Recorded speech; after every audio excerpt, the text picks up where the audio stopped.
Hi, Shawnee Hills Baptist Church family. It's Pastor Adam.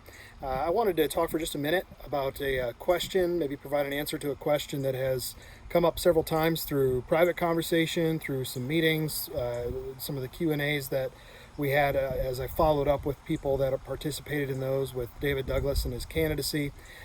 This question has come up a number of times, and so I thought it would be good just to address it directly. And there is a Q&A, or excuse me, a frequently asked questions document that I made mention to this morning that will go out in the updates and is available in hard copy that addresses a number of questions. But there's one in particular that I want to maybe take a moment or two and describe for you, because it's not really a question for David Douglas, it's a question for me to clarify for you, and it's a good one.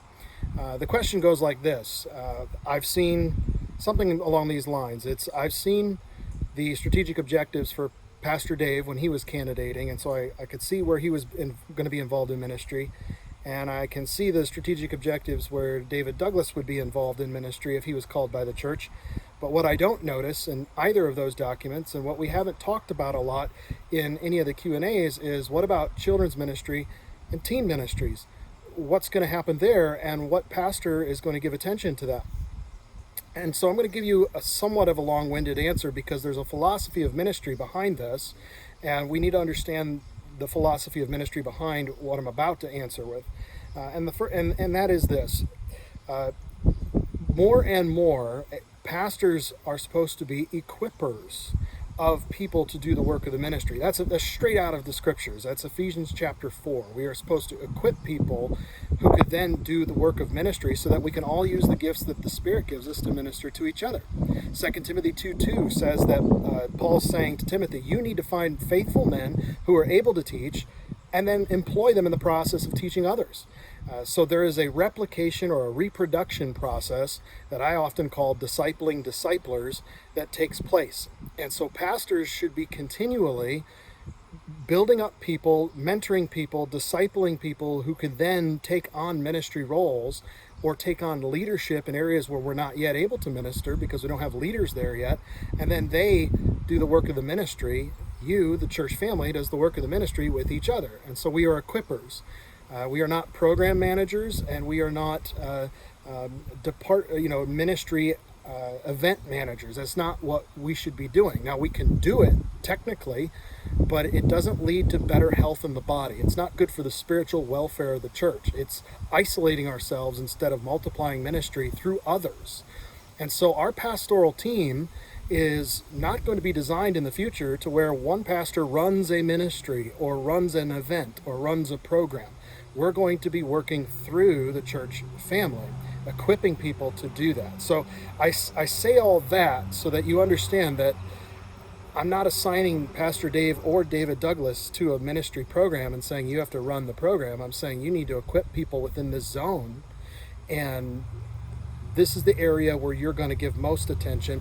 But even our pastoral team, the way our pastoral team would function is that all of the pastors would have input and counsel and advice for every ministry of the church.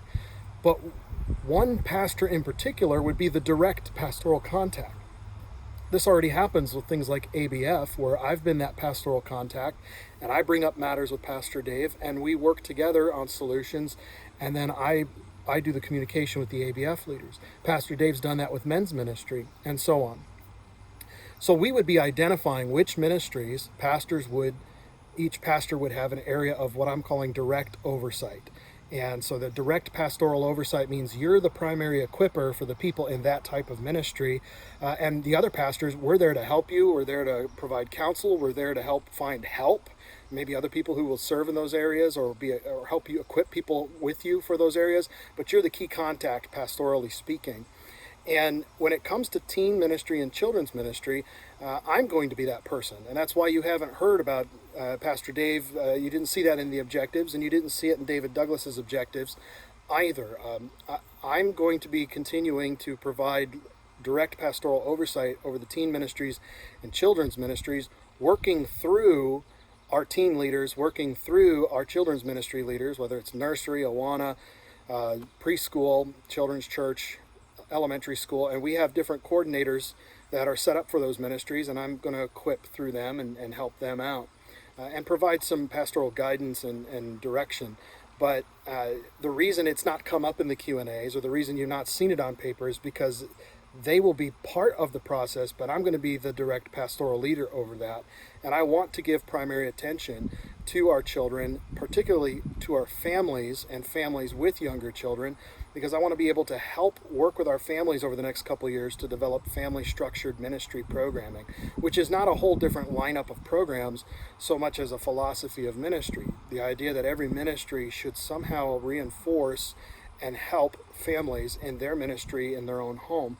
And I want to work with families to do that directly. I don't want to do it through somebody else. That's an area of passion and concern that I want to do directly in the next couple of years. And then maybe when we're able to have 3 pastors on the other side of Pastor Dave's retirement, I don't know how long or soon that'll be, but if we're able to do that down the road, then that next person will probably be able to take on direct oversight and maybe have more of a pursuit in that direction. But that's, as with all planning right now, that's way off in the future, and that's a Lord willing kind of situation. So the reason you haven't seen it is because it's not being delegated. That's something that I'm taking direct responsibility for, pastorally speaking, and I'm looking to our whoever's on our pastoral team for help, for involvement. All of our pastors will, in some ways, minister to our children and to our teens. It may be that while one pastor is preaching, another pastor is involved in a children's church class. It may be that when one pastor is leading a small group on Wednesday night, another pastor is involved in a one-on. It may be that if the youth group is doing something, an event, an outreach, or just having a get-together, that one of our pastors is going to engage in that and speak there, or just be a help to the teen leadership team. We all are going to be ministering to our children in some capacities, but it'll be more fluid as opposed to one ministry program and that's their zone. The pastors need to be able to equip people to do the work, and then we can float in and out and get to know kids in all the different classes, and get to know the teens, and get to know the parents, and have those relationships established. So that's hopefully a clarifying answer. I know that as I talked to several families who had questions like this, it was helpful. I hope it's helpful to you if you're thinking that or asking that, and we've just not been able to interface yet and talk. So I hope you have a great day, and if you want to talk some more, you can give me a call, send me an email, and we'll chat some more about that, because I think that family ministry is a great opportunity in our area, and family outreach is going to be a big aspect to our ministry going forward, Lord willing. So I hope you have a great rest of the Lord's day, and we'll see you when we see you. God bless.